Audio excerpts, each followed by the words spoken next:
जी, तो सदफ़ अब अपने अम्मार को बहुत पीछे छोड़ आई है, क्योंकि इसने खुद ही ये फ़ैसला किया था कि मैं अम्मार को छोड़ देती हूँ। ये खुद ही अपने घर, अपने मायके लौट के आई थी। इसने खुद ही उसको छोड़ा था। हालाँकि अगर ये चाहती तो माफ़ी तलाफ़ी करके सारा मामला सेट हो सकता था, लेकिन इसने ऐसा नहीं किया। इस सदफ़ ने अकड़ दिखाई है, तो अब उसका खमियाज़ा तो इसको खुद ही भुगतना पड़ेगा, ना कि किसी और को। तो अब ये बहुत परेशान है और अब ये अपना फ़ोन बार बार चेक करती है और देखती है कि कभी तो अमार का मैसेज आएगा, कभी तो मुझे कोई कॉल करेगा, लेकिन ऐसा कुछ भी होने वाला नहीं है, क्योंकि अमार तो अब उससे डर रहा है, क्योंकि उसको पता है अगर मैं उससे रब्ता करूँगा तो वो मुझ पे भड़क उठेगी। अब वैसे तो उसको लगता है कि सदफ़ तो उसका फ़ोन पिक ही नहीं करेगी, क्योंकि जो उसने कर दिया है वो काफ़ी है इस चीज़ के लिए।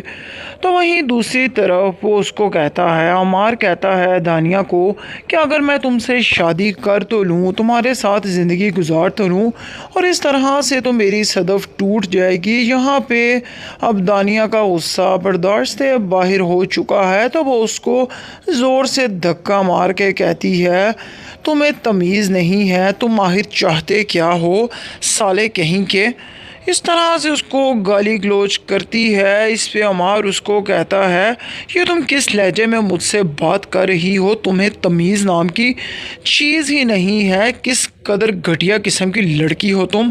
यहाँ पे उन दोनों का आपस में झगड़ा हो जाता है। और इनका यहाँ पे झगड़ा चल ही रहा है, अभी तो इनकी शादी भी नहीं हुई, तो क्या लगता है ये आगे की ज़िंदगी इकट्ठे गुजार पाएंगे? नहीं, ऐसा नहीं हो सकता, क्योंकि दानिया भी बहुत गुस्से वाले मिजाज की है। वो एक पल भी बर्दाश्त नहीं करती कि अमार उसके अलावा किसी और के बारे में बात करे, लेकिन अमार तो कहीं ना कहीं अभी भी सदफ़ से प्यार करता है। वो उसकी जगह चाह के भी दानिया को नहीं दे पा रहा। एक पल के लिए सोचता है कि मैं दानिया से शादी कर लूं, लेकिन फिर उसको लगता है कहीं शायद कोई उम्मीद बाकी है कि सदफ़ लौट कर आएगी, उसके माफ़ी मांगेगी या मैं माफ़ी मांगूंगा, यानी हमारा मामला किसी तरह से ठीक हो जाएगा, तो उसकी सदफ़ उसको वापस मिल जाएगी। लेकिन नहीं, सदफ़ ने तो बहुत अकड़ा चुकी है। वो अब ये मामला कभी भी दुरुस्त नहीं होने देगी। अब वो सोच रही है बिलाल अब्दुल्ला को, तो वो बिलाल अब्दुल्ला की यादों में खो चुकी है। उसको लगता है कि बिलाल अब्दुल्ला से बढ़ के उसको प्यार कोई भी नहीं कर सकता, उसकी इज़्ज़त नहीं कर सकता।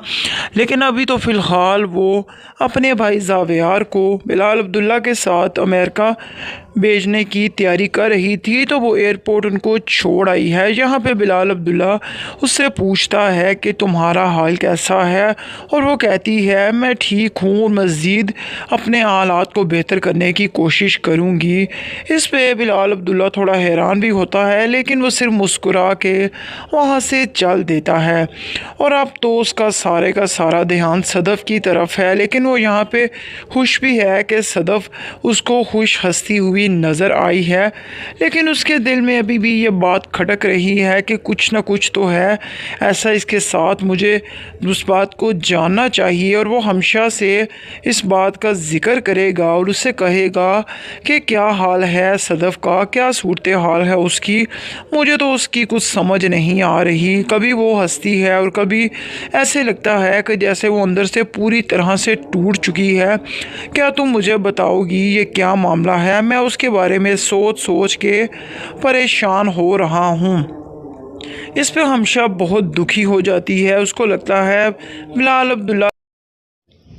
जी, तो सदफ़ अब अपने अम्मार को बहुत पीछे छोड़ आई है, क्योंकि इसने खुद ही ये फ़ैसला किया था कि मैं अम्मार को छोड़ देती हूँ। ये खुद ही अपने घर, अपने मायके लौट के आई थी। इसने खुद ही उसको छोड़ा था। हालांकि अगर ये चाहती तो माफ़ी तलाफ़ी करके सारा मामला सेट हो सकता था, लेकिन इसने ऐसा नहीं किया। इस सदफ़ ने अकड़ दिखाई है, तो अब उसका खमियाज़ा तो इसको खुद ही भुगतना पड़ेगा, ना कि किसी और को। तो अब ये बहुत परेशान है और अब ये अपना फ़ोन बार बार चेक करती है और देखती है कि कभी तो अमार का मैसेज आएगा, कभी तो मुझे कोई कॉल करेगा, लेकिन ऐसा कुछ भी होने वाला नहीं है, क्योंकि अमार तो अब उससे डर रहा है, क्योंकि उसको पता है अगर मैं उससे रब्ता करूँगा तो वो मुझ पे भड़क उठेगी। अब वैसे तो उसको लगता है कि सदफ़ तो उसका फ़ोन पिक ही नहीं करेगी, क्योंकि जो उसने कर दिया है वो काफ़ी है इस चीज़ के लिए।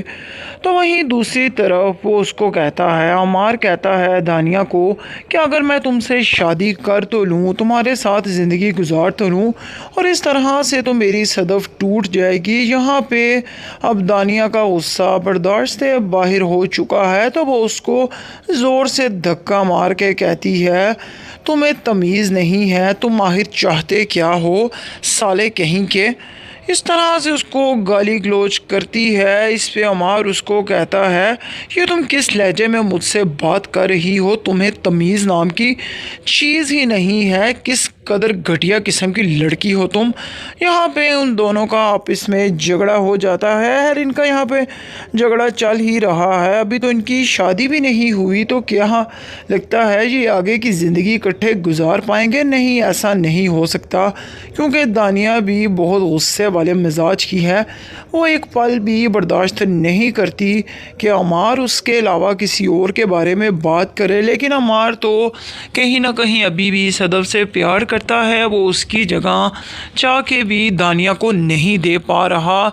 एक पल के लिए सोचता है कि मैं दानिया से शादी कर लूं, लेकिन फिर उसको लगता है कहीं शायद कोई उम्मीद बाकी है कि सदफ़ लौट कर आएगी, उसके माफ़ी मांगेगी या मैं माफ़ी मांगूंगा, यानी हमारा मामला किसी तरह से ठीक हो जाएगा, तो उसकी सदफ़ उसको वापस मिल जाएगी। लेकिन नहीं, सदफ़ ने तो बहुत अकड़ा चुकी है, वो अब ये मामला कभी भी दुरुस्त नहीं होने देगी। अब वो सोच रही है बिलाल अब्दुल्ला को, तो वो बिलाल अब्दुल्ला की यादों में खो चुकी है। उसको लगता है कि बिलाल अब्दुल्ला से बढ़ के उसको प्यार कोई भी नहीं कर सकता, उसकी इज़्ज़त नहीं कर सकता।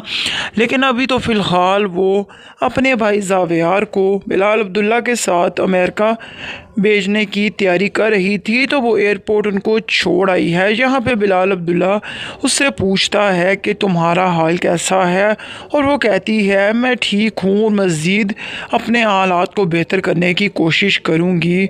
इस पे बिलाल अब्दुल्ला थोड़ा हैरान भी होता है, लेकिन वो सिर्फ मुस्कुरा के वहाँ से चल देता है।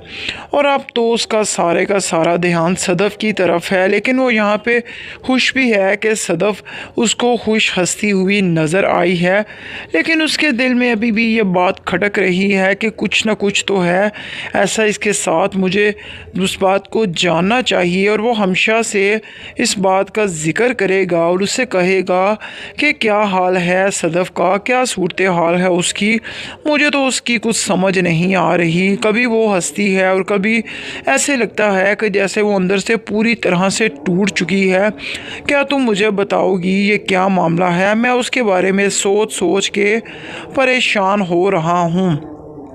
इस पे हमशा बहुत दुखी हो जाती है। उसको लगता है बिलाल अब्दुल्ला अभी भी नहीं